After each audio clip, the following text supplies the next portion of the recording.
नमस्ते, मैं doctor Amit Balotia, consultant plastic and cosmetic surgeon. आज हम जिस टॉपिक के ऊपर बात करेंगे वो है हेयर ट्रांसप्लांट। तो हेयर ट्रांसप्लांट आज की तारीख में एक बहुत ही कॉमन सर्जरी है जो परफॉर्म की जा रही है। ये बहुत ही ट्रेंडिंग टॉपिक है अभी, क्योंकि लिए हेयर के बारे में लोगों की उत्सुकता या हेयर का इम्पोर्टेंस मेल्स के लिए स्पेशली बहुत बढ़ रहा है। हेयर ट्रांसप्लांट ये जो सर्जरी है वो दो टाइप की होती है। एक होता है FUT टेक्निक और एक होती है FUE technique. FUT means follicle unit transplant. इसमें हम पूरी स्ट्रिप निकालते हैं और स्ट्रिप के ऊपर एक एक फॉलिकल डिसेक्ट किया जाता है और बाद में वो फॉलिकल इम्प्लांट किया जाता है।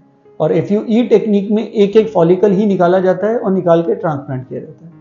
अब FUT और FUE जो टेक्निक्स हैं दोनों के अपने अपने इंडिकेशंस हैं। FUT टेक्निक जनरली उन पेशेंट्स में यूज़ की जाती है जिनको बॉल्डिंग का एरिया काफ़ी होता है और हेयर की ज़रूरत ज़्यादा होती है, और FUE टेक्निक उनमें यूज़ की जाती है जिनमें mild to moderate hair loss होता है।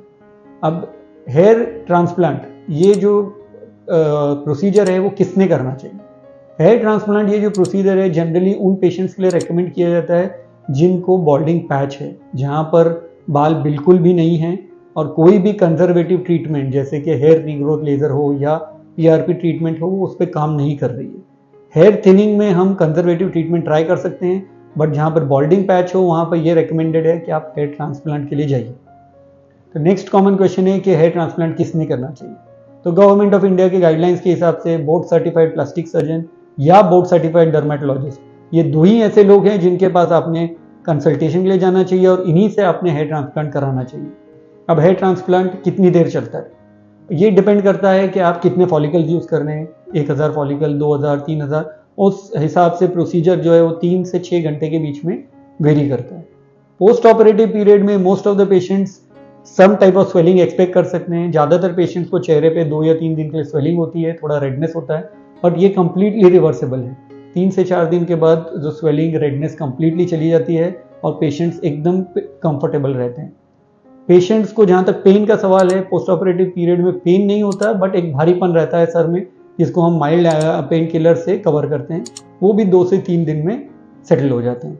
जनरली जो बाल यूज़ किए जाते हैं वो यहाँ पे सर के पीछे के बाल यूज़ किए जाते हैं, बट जो पेशेंट्स को कंप्लीट बॉल्डिंग होती है उनको हम बॉडी हेयर ट्रांसप्लांट भी करते हैं। यहाँ पे बियर्ड से बाल या छाती पे से बाल या बॉडी के अन्य जगहों से भी बाल लिए जाते हैं हेयर ट्रांसप्लांट के लिए। और इसके बाद नेक्स्ट सबसे इंपॉर्टेंट क्वेश्चन ये है कि बाल कब आएंगे? तो जब हेयर ट्रांसप्लांट होता है उसके बाद 3 से 6 हफ्ते के बीच में सर्जरी के बाद एक शॉक लॉस पीरियड होता है। इसका मतलब क्या होता है कि जो बाल डाले जाते हैं उसका शाफ्ट, यानी जो बाल हमको ऊपर दिख रहे हैं वो सब गिर जाते हैं। ऐसा नहीं है, ये एक नॉर्मल प्रोसीजर है रिकवरी का। इसको शॉक लॉस पीरियड बोलते हैं। इसके बाद हेयर ग्रोथ शुरू होता है। तो जनरली 10 to 12 वीक्स यानी 3 महीने में हेयर जो है वो ग्रोथ होना शुरू होते हैं। At the end of 6 months आपको डिसेंट ग्रोथ दिखते हैं और 9 to 12 मंथ्स तक ये जो बाल हैं वो कम्प्लीटली ग्रो हो जाते हैं और आप प्री और पोस्ट अगर आपकी पिक्चर देखेंगे तो आपको उसमें बहुत चेंज नजर आता है। एंड लास्ट क्वेश्चन कि बाल लगा तो दिए, आ भी गए, अब कितने दिन तक टिकेंगे?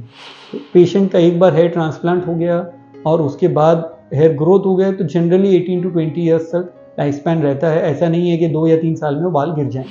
हेयर ट्रांसप्लांट जो होता है वो आपके नेचुरल हेयर हैं। एक बार हेयर ग्रोथ शुरू हो जाए तो उसको आप कट कर सकते हैं, शेव कर सकते हैं, कंप्लीटली रेजर मार सकते हैं, जेल लगा सकते हैं, कलर कर सकते हैं, सब कुछ कर सकते हैं, क्योंकि वो आप ही के बाल हैं। बेसिकली हमने उनका पोजीशन चेंज कर दिया, पीछे से निकाल के उनको आगे कर दिया। तो लास्ट में मैं आपको यही बोलना चाहूँगा कि हेयर ट्रांसप्लांट बहुत ही सेफ सर्जरी है। इसके रिजल्ट्स बहुत अच्छे हैं और आप लोगों ने घबराना नहीं चाहिए। सिर्फ एक ही चीज़ का ध्यान रखना चाहिए कि हेयर ट्रांसप्लांट हमेशा सर्टिफाइड प्लास्टिक सर्जन या सर्टिफाइड डर्मेटोलॉजिस्ट से ही कराएं। किसी भी टेक्नीशियन से जाके कोई भी नॉन हाइजीनिक सेटअप में आप हेयर ट्रांसप्लांट नहीं कराएं। उस टाइप के हेयर ट्रांसप्लांट में कॉम्प्लिकेशंस के चांसेस बहुत ज़्यादा है। Thank you.